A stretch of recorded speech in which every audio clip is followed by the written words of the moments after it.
Alors, quand on parle de l'enclivie, on tombe sur... il y a plein de sujets, hein, mais il y a un gros truc là que je vais partager avec vous. Je vais le laisser vers la fin. Il y a un gros truc là que je vais vous raconter. Il y a un scandale. Ce n'est pas un grand scandale, mais un truc qui montre comment la République fonctionne. Je vais arriver sur ça tout à l'heure. Alors, je vais parler des prisonniers. Je vais parler des prisonniers et profiter pour parler de la justice. Alors, la dernière fois, je vous disais ici, on parlait du cas des prisonniers. On a parlé de tous ceux qui sont actuellement en prison, ceux qu'on a libérés, mais qui n'ont toujours pas retrouvé la liberté. Je vais parler au doyen des juges, je vais parler au procureur de la République et je vais parler au procureur général.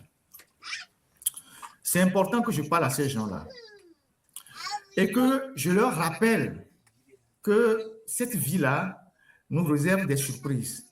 Parce que ces gens de personnalités ont brisé beaucoup de vies. Ils ont brisé beaucoup de vies. Beaucoup de gens sont morts à cause de par leurs actes. Il faut qu'on le leur rappelle. Monsieur Poyodi, il a été procureur de la République. Aujourd'hui, il est PG, il est procureur général. Monsieur Mahama, aujourd'hui, il est procureur de la République. Et monsieur Aouli Poutouli, non, c'est pas Aouli, il s'appelle Poutouli, c'était son grand frère, Aouli Poutouli qui a fait la TVT. Il est doyen des juges. Je vais vous donner mon exemple à moi.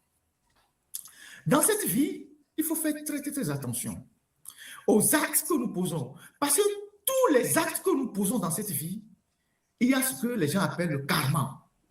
Il y a toujours un retour contre ceux qui posent les actes. Lorsque j'avais été arrêté avec mes deux collègues, père à l'âme de Joël, et qu'on est passé devant le procureur, donc Mawama, lui, il nous a rapidement expédié parce qu'il avait déjà reçu la consigne de nous expédier. Je vous ai dit que c'est après nous avoir arrêtés que Mawama a appelé le fils d'Agbetome, qui est son ami, qui était démarcheur à la justice, de dire à son père de venir déposer la plainte. On nous avait déjà arrêtés avant que Mawama ne demande à Agbetome de venir déposer la plainte. Et quand on était devant le juge d'instruction, le doyen des juges, il est décédé maintenant. C'est pour ça que j'en parle. C'est un doyen qui a eu à exécuter les plus sales boulots dans les 10 dernières années. Les gens qu'on a arrêtés, les gens qui sont morts en prison, les gens qu'on a torturés, les gens qui sont toujours encore en prison en train de mourir. Ces dossiers étaient dans les mains de ce doyen-là qui s'appelait Adjoli Hyacinthe. Nous sommes passés devant le doyen en audition pendant plusieurs jours. J'ai vu dans les couloirs, et je vous assure que dans le bâtiment isolé qui est au cœur, qui est au milieu de la justice là-bas, pas loin de là où il y a les parkings, c'est là où il y a le bureau du doyen des juges. C'est un bureau qui est totalement sale. Si on vous dit que c'est le bureau d'un doyen des juges, vous n'allez pas croire. À part lui-même, ces toilettes que lui-même il a eu à construire, qui sont dans son bureau, les toilettes qui sont dans le couloir, vous rentrez dedans, vous ressortez. Ça pue l'insalubrité partout. Mais les gens sont dans ça, en train de rendre la justice. Et on prend le téléphone, on les appelle, on les dit, celui-là, il faut le déposer. Celui-là, il faut le déposer. J'ai vu nos frères de Tigre Révolution, tous les jeunes du PNP, ils étaient là-bas, menottés. Beaucoup ont maigri, beaucoup étaient malades. Quand on est sorti, il y a certains qui m'ont appelé. Ils disent, ah, grand frère Ferdinand, faites quelque chose pour nous. Nous sommes en train de mourir. Et ils sont en train de mourir un à un. Il y a eu au moins une dizaine qui sont morts parmi nos jeunes frères là-bas. Et ce doyen des juges-là, puisqu'il a reçu les ordres qui sont venus d'en haut, comme le procureur aussi reçoit les ordres, tout le reste, c'est le cinéma. il fait semblant de vous écouter, il fait semblant de faire ci, et puis à la fin, il dit, voilà la décision que je prends, voilà la décision que je prends, voilà la décision que je prends. Et c'est un magistrat qui a jugé, qui a connu les dossiers les plus sensibles. Je me rappelle qu'il nous disait que les jeunes de Tigre Révolution, certains sont allés au nord du Bénin pour voir un charlatan, un puissant charlatan, pour faire des gris-gris pour que les balles ne les atteignent pas. Ils ont envoyé des gens chez le charlatan. Le charlatan fait des témoignages. Ils ont mis le témoignage du charlatan contre les jeunes dans le dossier. On a écouté tout ça. L'affaire Adjamabo, Agbeyome, Sativi, tous ces gens-là, c'est le doyen des juges là qui a géré ce dossier-là. Et il a géré ce dossier-là. Il savait très bien que les dossiers-là sont vides. Mais comme il recevait des consignes, il faisait ça. Il a fait ça pendant des années. Je parle de son exemple pour parler aux autres. Il a fait ça pendant des années. En ce moment, il y avait M. Poyodi qui était procureur de la République. Après, Poyodi est parti à la Cour suprême, à la Cour d'appel. Il est maintenant PG. Donc, c'est Poyodi qui était procureur de la République et Adjoli Hyacinthe était doyen des juges. Et beaucoup de jeunes qu'on a arrêtés sont morts, au moins une dizaine. Vous imaginez?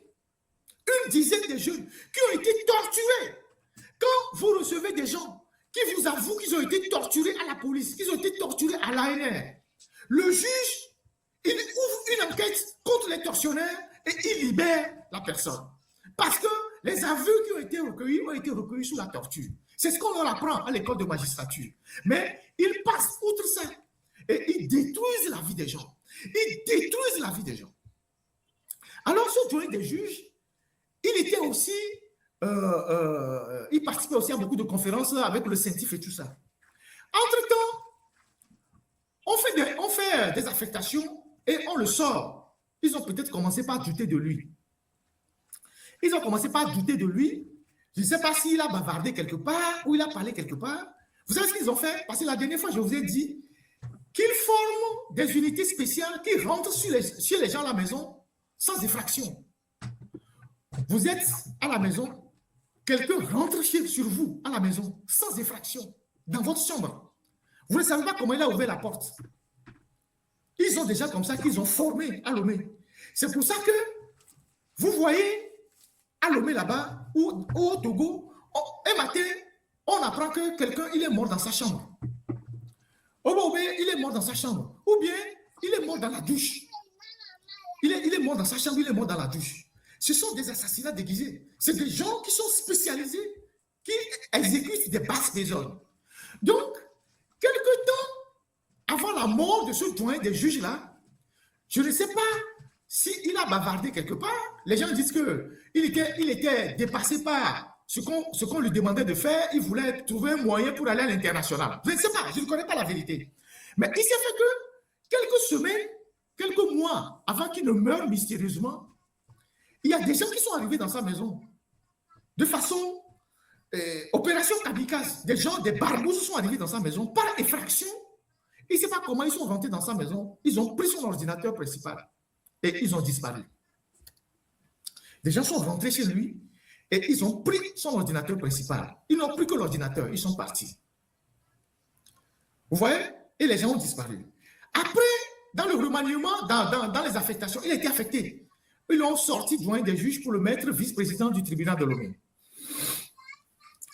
Vice-président du tribunal de Lomé. Et donc, c'est en étant vice-président du tribunal de Lomé, il exerçait toujours ses fonctions de juge qui participe au séminaire sur les flux financiers, l'évasion fiscale. Donc, ils sont partis à une réunion à Abidjan.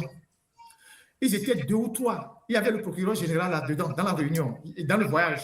Le poète là, il était dans le voyage. Ils sont partis à Abidjan pour une conférence ou un séminaire. C'est à Abidjan là-bas. Et alors qu'il était en très bonne forme, il est parti, il a voyagé avec ses collègues, 2 de ses collègues qui sont allés à Abidjan, qu'il a commencé par avoir des maux de ventre. Abidjan. Qu'il a commencé par avoir des maux de ventre à Abidjan. Et l'affaire a dégénéré rapidement. Au lieu de l'hospitaliser en Côte d'Ivoire pour le stabiliser, pour lui permettre d'avoir des soins, les autres ont dit non, le vol, l'avion Lomé-Abidjan, c'est juste 1 heure, il faut qu'il rentre à Lomé. Donc, ils l'ont ramené à Lomé au lieu de l'amener directement aux urgences en Côte d'Ivoire pour qu'il soit soigné. Ils l'ont envoyé, ils ont dit non, il faut qu'on rentre à Lomé. C'est une affaire très mystérieuse. Hein?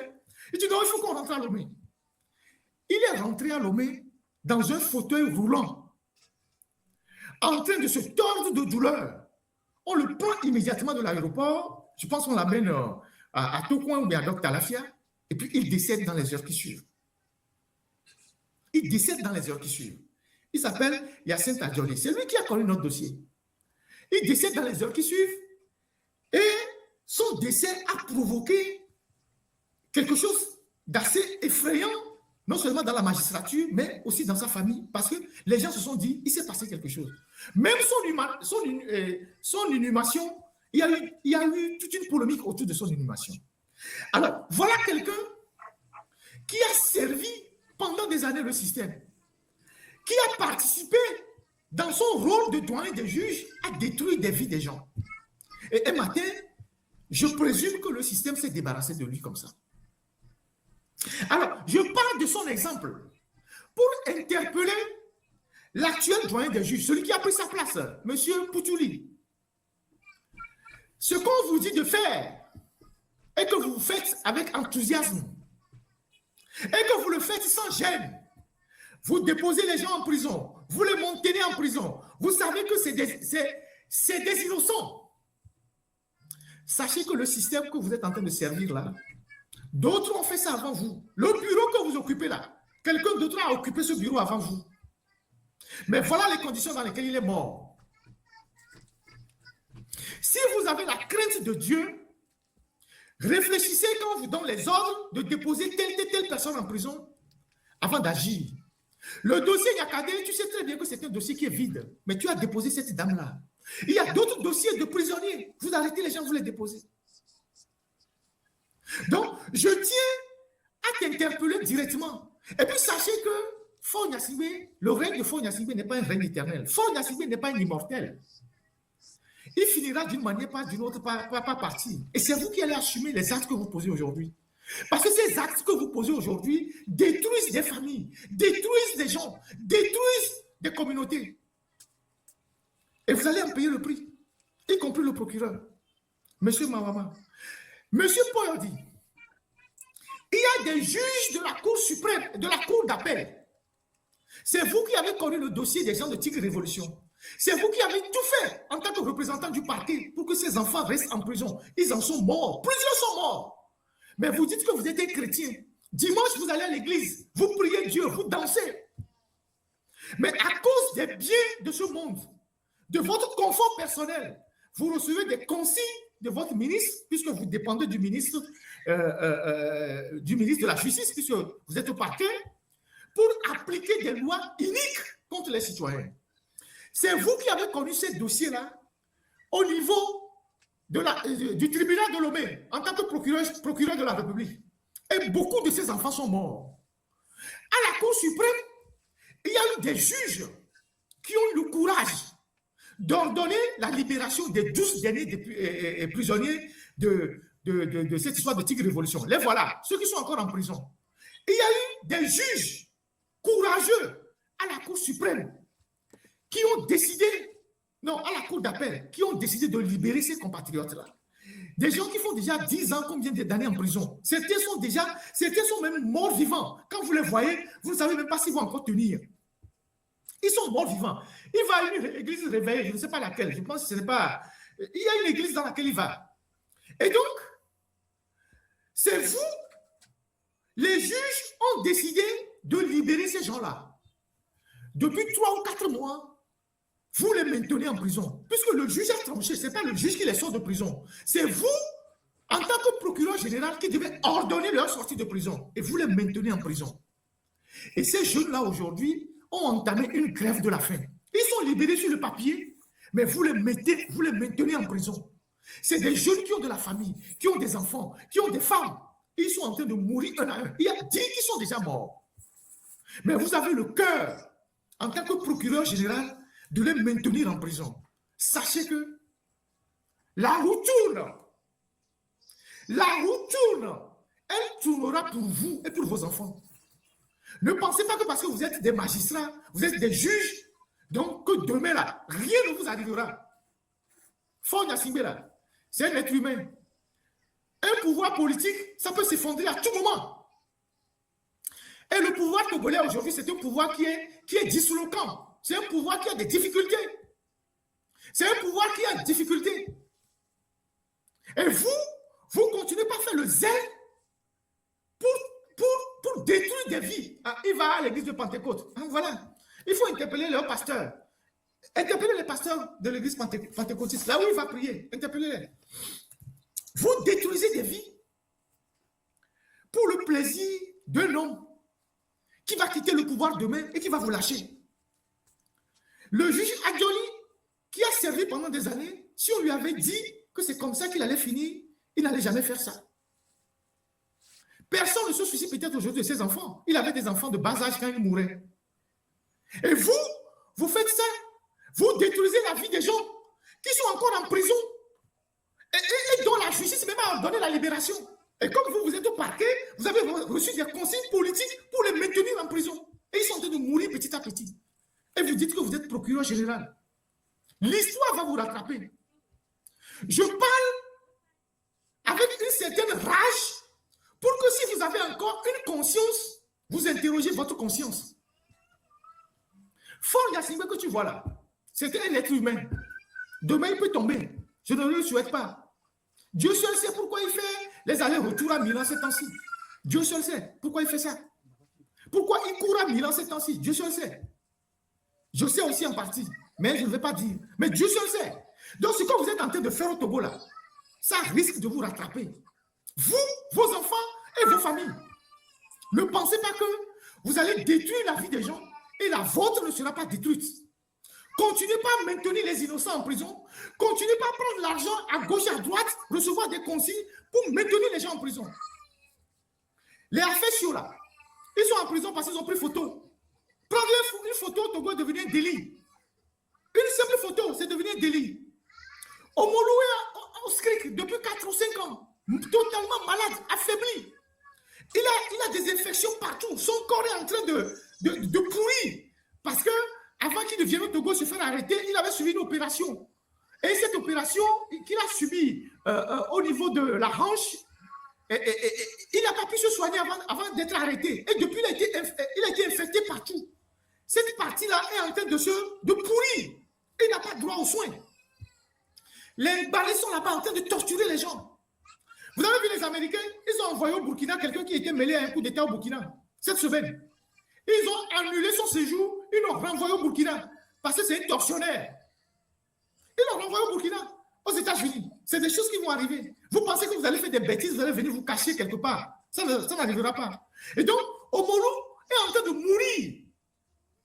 Vous êtes là, vous le maintenez en prison. Vous êtes des humains. Et vous voulez qu'on reste comme ça pour vous regarder. Les 12 prisonniers, ils sont là-bas. Les Pacha Gnassingbé et leur club, ils sont là-bas. Madame Yakade, elle est là-bas, malade. Le doyen des juges s'en fout. Continuez pas à faire ce que vous êtes en train de faire. Vous allez voir comment l'histoire va vous rattraper. Faure Gnassingbé, là, je vous le répète, c'est un humain. C'est un homme fait de chair et de sang. Un matin, là, il peut se lever comme un autre matin, il ne peut pas bien se lever. C'est un être humain. Continuez pas à faire sa volonté contre le droit et contre la nature. Et vous allez voir comment Dieu va vous punir. Et Dieu va vous punir sévèrement. Sévèrement. Il y a vos camarades syndicalistes là.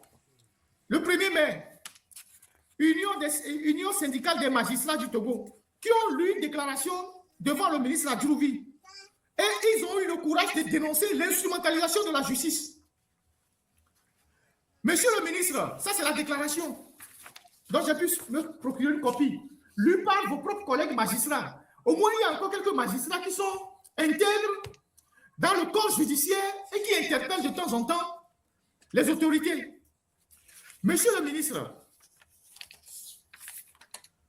voilà, il dit ceci.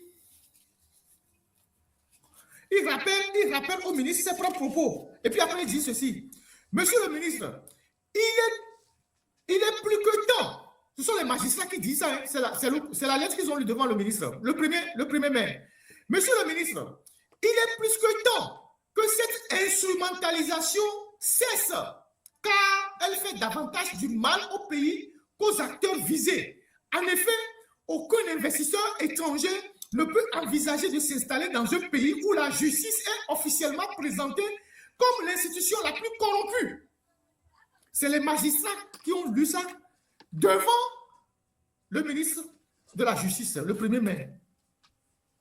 Je répète, monsieur le ministre, il est plus que temps que cette instrumentalisation cesse, car elle fait davantage du mal au pays qu'aux acteurs visés. En effet, aucun investisseur étranger ne peut envisager de s'installer dans un pays où la justice est officiellement présentée comme l'institution la plus corrompue. C'est les magistrats qui disent ça devant le juge, devant. C'est ça. Vous imaginez? Quand c'est les magistrats même qui disent ce qui se passe. Et à la fin, ils disent ceci. Donc, le syndicat vous a présenté le 20 avril et ils ont présenté des vœux, ils ont présenté les doléances et ils reviennent sur les doléances. Voilà ce qu'ils disent. Ford Yassibé nous a dit la dernière fois que les institutions, le 5e mandat, c'est les institutions. Ou bien, l'indépendance plutôt, c'est les institutions. Et je vous ai dit qu'aucune institution ne fonctionne au Togo. Il n'y a pas d'institution qui fonctionne au Togo. C'est Ford Yassibé seul qui fonctionne. On reviendra sur la tribune de l'article de Tri-moi tout à l'heure. Aucune institution ne fonctionne au Togo. C'est Ford seul qui fonctionne. Et voilà ce que les magistrats disent. Permettez-nous de vous soumettre les préoccupations importantes suivantes. La question du Conseil supérieur de la magistrature, qui est une institution très importante pour le système judiciaire. Donc, la question du Conseil supérieur de la magistrature, dont le mandat des membres a expiré depuis le mois d'août 2019. Donc, depuis août 2019, Ford Yassibé qui nous dit que l'indépendance, c'est la solidité des institutions. Les magistrats rappellent au ministre Adjouvi que depuis le mois d'août 2019, les membres du Conseil supérieur de la magistrature, leur mandat est terminé. Et donc, les gens fonctionnent depuis 7 ans dans l'illégalité. Donc, depuis 7 ans, Ford n'a pas eu le temps de remplacer les membres du Conseil supérieur de la magistrature. C'est pareil pour la RAC. Et c'est les juges qui le rappellent au ministre. Ils disent, la question du Conseil supérieur de la magistrature, dont le mandat des membres a expiré depuis le mois d'août 2019, constitue un véritable blocage pour le fonctionnement normal de l'institution judiciaire. Ford Yassibé dit que les institutions fonctionnent. Les juges disent que depuis 2019, il n'a pas renouvelé le mandat des membres du Conseil supérieur de la magistrature. Donc ceux qui sont là actuellement sont dans l'illégalité. Et ça bloque le fonctionnement de l'institution judiciaire. Donc Ford est pris au mot de ses propres contre-vérités par les magistrats. Il est temps, selon les magistrats, de procéder à la réforme de cette institution par l'adoption urgente d'un nouveau texte organique afin de renforcer ses prérogatives et d'en assurer le renouvellement. C'est les magistrats qui disent ça. La Cour suprême, bientôt Cour de cassation, Ford dit qu'il y a les institutions. Les institutions sont logées dans un bureau. Les institutions sont logées dans des bâtiments publics. Mais au Togo, la plupart des ministères et des institutions sont soit en location ou soit des SDF. On en parle tout à l'heure. La Cour suprême, bientôt la Cour de cassation, ne dispose pas d'un siège digne de ce nom. Elle continue d'occuper les locaux du ministère de la Sécurité. Il est impératif de concrétiser le projet de construction du siège de la Cour suprême. C'est le magistrat qui rappelle à Ford Yassibé, qui est le premier magistrat du pays, que la Cour suprême n'a pas de siège et que la Cour suprême clandote au ministère de la Sécurité et qu'il est temps de construire un siège à la Cour suprême. Si on ramassait les billets d'avion des 13 ministres qui sont allés au Kyrgyzstan, on a déjà mis les fondations pour construire la Cour suprême. Après, on va monter le reste. Et c'est les ministères, et c'est les juges qui disent ça. Ensuite, la Cour suprême, les juges qui sont là-bas sont déjà à la retraite. Le président de la Cour suprême, le président Yaya, il est à la retraite depuis 4 ans ou 5 ans. Non seulement il est à la retraite, il est fatigué. Le président Abdoulaye Yaya, il est fatigué. Actuellement, il n'arrive même plus à marcher, il ne vient pas au boulot. On amène les dossiers chez lui à la maison et il signe. Le président de la Cour suprême, il est fatigué. Il est à la retraite depuis 4 ans ou 5 ans, je ne sais plus. Il n'a plus ses capacités physiques. Il n'arrive plus à se déplacer. Il est alité. Il est à la maison, on lui amène les dossiers et il signe. C'est ça le fonctionnement de la République togolaise. Le juge Abdoulaye Yaya, le président de la Cour suprême, il est malade. Il est à la retraite aussi. Et il n'arrive plus à marcher convenablement. Il a des problèmes de santé. Il est à la maison et c'est sur son lit à la maison qu'on lui amène les dossiers. Il signe. C'est ça la République. La République, c'est ça la République. Donc, vous imaginez ce qui se passe? Les magistrats continuent. La question du statut particulier des greffiers demeure également une préoccupation majeure qui appelle une attention soutenue et des mesures appropriées. Donc, les greffiers n'ont pas de statut. Les greffiers au Togo ont des problèmes avec leur statut. Et depuis, cette affaire n'a jamais été réglée. Ça n'a jamais été réglé. La gouvernance de force, c'est comme... Je ne sais pas comment vous dire ça. Vous voyez les gens qui ont trouvé fatalement de l'argent un matin comme ça, qui lancent plusieurs chantiers, qui les abandonnent. Je vais construire tel bâtiment, je vais construire telle maison, je vais construire. Il commence à la fondation, il arrête ça. Il commence ça, il arrête ça. Là, le problème de statut des greffiers, là, ça fait plus de 10 ans qu'on en parle. Moi, je me rappelle qu'on a fait plusieurs articles sur cette histoire des greffiers. On aurait dit que c'est réglé depuis. Ce n'est pas réglé. Donc, les greffiers sont sans statut. Et c'est les juges qui rappellent ça au ministre. C'est le syndicat, comment ils appellent ce syndicat-là même? Union syndicale des magistrats du Togo. C'est le premier mail, c'est leur courrier. Je peux mettre ça à votre disposition pour que vous voyez ce que les magistrats disent de la justice togolaise. Il y a encore quelques rares magistrats au Togo qui savent que la justice aujourd'hui est instrumentalisée et qui le rappellent au ministre de la Justice. Ils sont à féliciter ces magistrats qui ont lu ce document devant le ministre de la Justice pour dire qu'il y a beaucoup de choses qui se passent. Donc, vous avez des institutions au Togo qui n'ont pas de siège. Vous avez des ministres qui n'ont pas de siège, qui n'ont pas de bureau. Le ministre en second de la Santé, là, comment il s'appelle? Daré. Monsieur Daré, tiens, je pense, le doyen de la faculté de médecine. Depuis qu'il a été débarqué du ministère et qu'on l'a remplacé par le ministre délégué, Tessi, Daré n'a pas de bureau. Il est ministre, mais il n'a pas de bureau. Puisqu'il est ministre en portefeuille, il n'a pas de bureau. Et le ministre qui l'a remplacé utilise les deux bureaux. Le bureau qu'il avait avant et le nouveau bureau du ministre. Donc, lui, il n'a pas de bureau. Il n'a pas de bureau. Le ministre Daré n'a pas de bureau. Le petit frère de Trimois, il était à Togo Invest.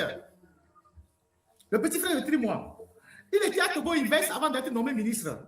Quand il a été nommé ministre, il a été nommé ministre de l'investissement, c'est pour remplacer Madame Santos Moroupe, épouse Bolouvi. Son mari, c'est le petit frère de Fort. Et donc, quand Madame Santos a été nommée ministre, comme il n'y avait pas de locaux, ils ont une villa à la cité OUA. C'est cette villa, c'est une villa personnelle qu'ils ont transformée en ministère. C'est la villa qui est devenue le cabinet. Donc, Madame Santos et son mari ont loué la villa à l'État pour en faire un ministère. Quand elle a eu des problèmes avec Fort et qu'on l'a limogé, le petit frère de Trimois qui venait d'être nommé ministre ne peut pas aller dans cette villa parce que c'est une villa qui appartient à Madame Santos et son mari. Donc, le petit frère de Trimois, dès qu'on a fait la passation, il a ramassé ses clics et ses claques, il est parti. Il est parti dans son ministère et dans son poste ancien là-bas, Togo Invest. Donc, vous voyez un ministère de l'investissement qui n'a pas de locaux. Vous imaginez ça? C'est-à-dire un ministère qui doit s'occuper de l'investissement dans le pays qui n'a pas ses propres locaux. Donc, il est parti à Togo Invest pour mettre son cabinet là-bas. Là-bas, il y a eu des problèmes. Je ne sais pas ce qui s'est passé. On l'a chassé de là. Actuellement, il semble que son ministère, il paraît, je ne sais pas si c'est... il paraît que son ministère est dans quelques bureaux au Palais des Congrès. Donc, c'est un ministère clandestin qui se promène, cherche les bureaux. Donc, et c'est le ministère qui s'occupe des investissements. Hein. Ce ministère lui-même n'a pas investi pour ses propres locaux, mais s'occupe des investisseurs et des investissements. C'est ça la République. Il y a plus grave, et c'est ce que je vais vous dire tout à l'heure, il y a plus grave. Les conflits entre les ministres, les conflits entre les nouveaux ministres et les anciens ministres. Madame Milia Aziablé, vous la connaissez, non? Vous connaissez la Benjamin du gouvernement, vous la connaissez, non? Milia Aziablé, ou bien comment on l'appelle?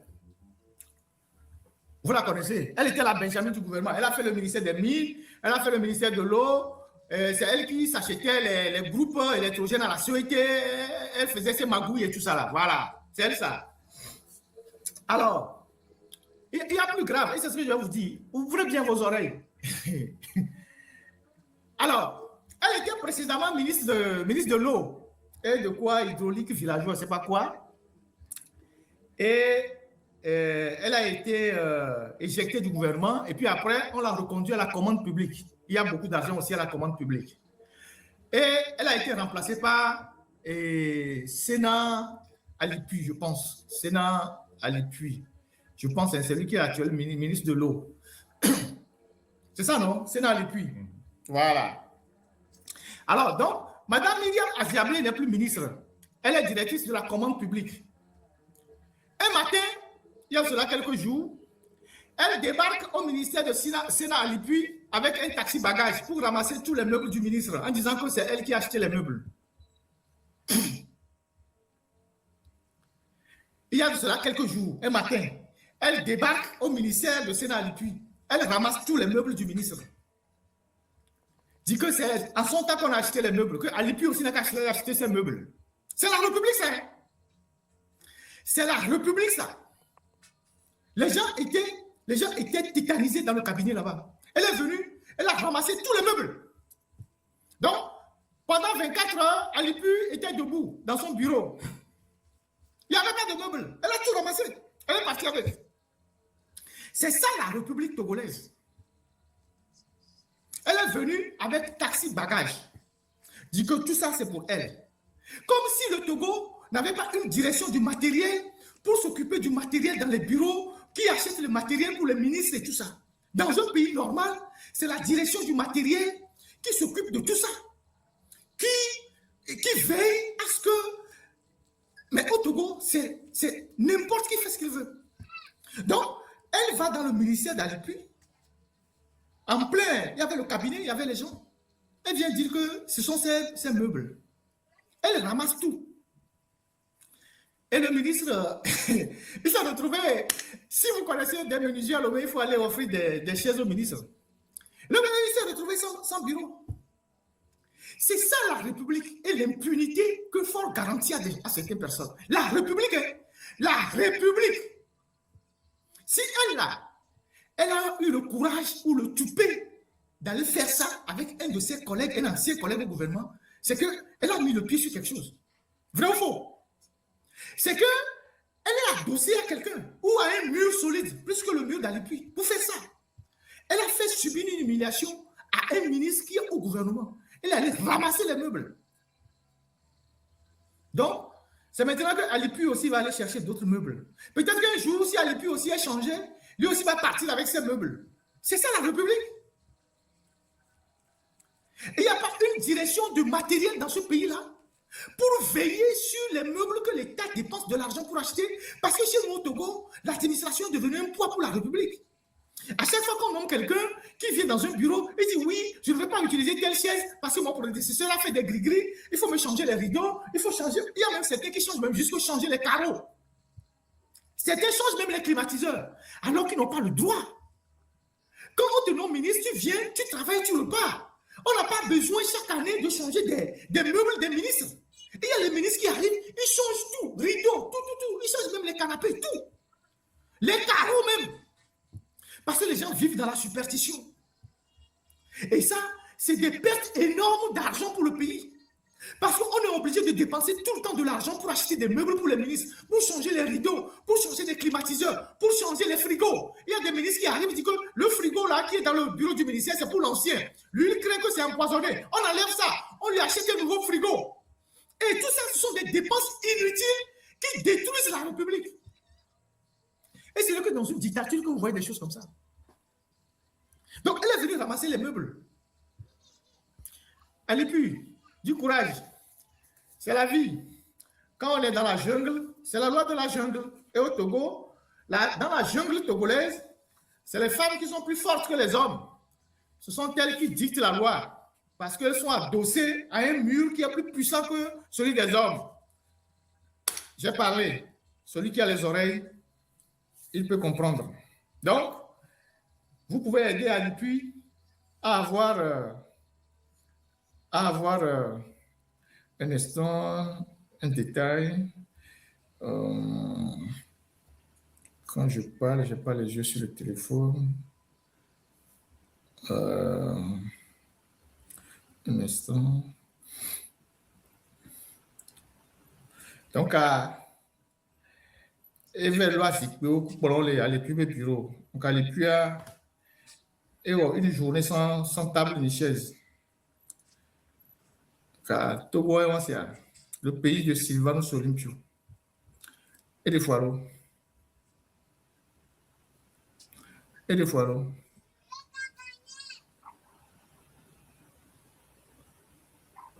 Ah, ok. On me dit qu'elle vient d'accoucher. Bon, ça, il semble qu'elle vient d'accoucher, la Benjamin du gouvernement. Et que quand elle avait remplacé Yark, elle a changé tout. C'est elle qui avait remplacé Yark au ministère de l'eau. Donc, elle a changé tout. Donc, elle a changé tous les fauteuils que Yark a utilisés. Elle a changé tout. Maintenant, Alipu est venue. Elle est partie ramasser ce qu'elle avait laissé quand Alipu a pris le fauteuil. Bon, c'est la République. Ça, c'est le plus grand scandale de la République. Une simple directrice de la commande publique qui va dépouiller un ministre de ses meubles au bureau. Vous imaginez? Qui va ramasser les meubles d'un ministre en fonction. Une simple directrice de commande publique. Donc, vous imaginez que si demain, il y a un dossier du ministère de l'eau, de Alipu, qui passe par la commande publique, elle va valider, elle ne va pas valider. Elle va en faire à sa tête, elle ne va pas valider. Et c'est comme ça que fonctionne la République. Si demain, il y a un dossier, un appel d'offres, un dossier du ministère de l'eau qui passe chez elle et que c'est elle qui doit signer la commande publique, elle peut refuser, elle peut retarder ça. Si elle a le courage ou le toupet d'aller ramasser des meubles d'un ministre en fonction dans son cabinet et partir avec. C'est ça le Togo. Continuez pas à supporter des conneries comme ça. On continue. J'ai fini avec le syndicat des magistrats, à l'IPU, c'est fini. La tribune de Trimois. Voilà. Voilà une autre. La tribune de Trimois. Alors, moi, je ne suis pas juriste, même si dans mon cursus universitaire, je suis allé prendre quelques cours de droit quand j'étais déjà en 4e année. Vous savez, après la licence à l'époque, tu peux aller t'inscrire en 2e année de droit. On avait fait ça pour avoir quelques notions de droit. Et avec en formation d'histoire, quand tu étudies l'histoire, tu étudies toutes les disciplines. Donc, tu es polyvalent. Tu comprends le monde. Tu étudies l'histoire du droit, tu étudies l'histoire de l'économie, tu étudies l'histoire de la médecine. Donc, tu as pratiquement un regard panoramique sur presque tous les sujets. Et donc, depuis l'instauration de la 5e République, il y a plus d'1 an ou bien 2 ans, 1 an ou 2 ans, je ne sais plus trop, nos très chers juristes de la faculté de droit écrivent des articles. Pour... c'est un peu comme de l'exégèse, mais on sait dans quel contexte ils font les articles, on sait pourquoi ils font ça. Ils font les articles sur la constitution de la 5e République, le régime parlementaire. Donc, on a vu passer les articles du professeur Kokoroko et du professeur Mounake. On a vu un article du professeur Koda qui a semblé un peu relativiser ce que ces deux collègues avaient eu à faire. Et maintenant, on a l'article de Trimois. Alors, Trimois, son article est intéressant parce que il met un pavé, il jette un pavé dans la mare. Et c'est vraiment intéressant. Il faut lire la tribune de Trimois. Moi, j'avais déjà lu la tribune de Monake et Kokoroko. J'ai lu la tribune de Koda. Et quand j'ai vu, il y a 4 jours, ce que Trimois a écrit, j'ai dit, waouh, il se passe quelque chose. Qu'est-ce qui se passe? Alors qu'on a passé tout le temps pour nous dire, pour nous expliquer que le régime parlementaire qu'on est en train d'instaurer est un régime où le Parlement aura plus de pouvoir, aura plus de contrôle sur l'action gouvernementale, on donnera plus de pouvoir au Parlement, ce que nous savons que c'est faux. Et j'ai eu à dire plusieurs fois que tout ça c'est du vernis, c'est faux. La seule personne qui détient le pouvoir au Togo, c'est Faure Gnassingbé, c'est lui qui tire toutes les ficelles, c'est lui-même qui nomme les députés, c'est lui qui nomme les sénateurs, même les maires, c'est lui qui les a nommés. En tout cas, les maires du Nil, la plupart, c'est lui qui les a nommés. Donc, c'est quelqu'un qui a tous les pouvoirs. J'ai eu à dire ça dans les lives, si vous m'avez suivi, que tu pars de Faure Gnassingbé, tu reviens à Faure Gnassingbé.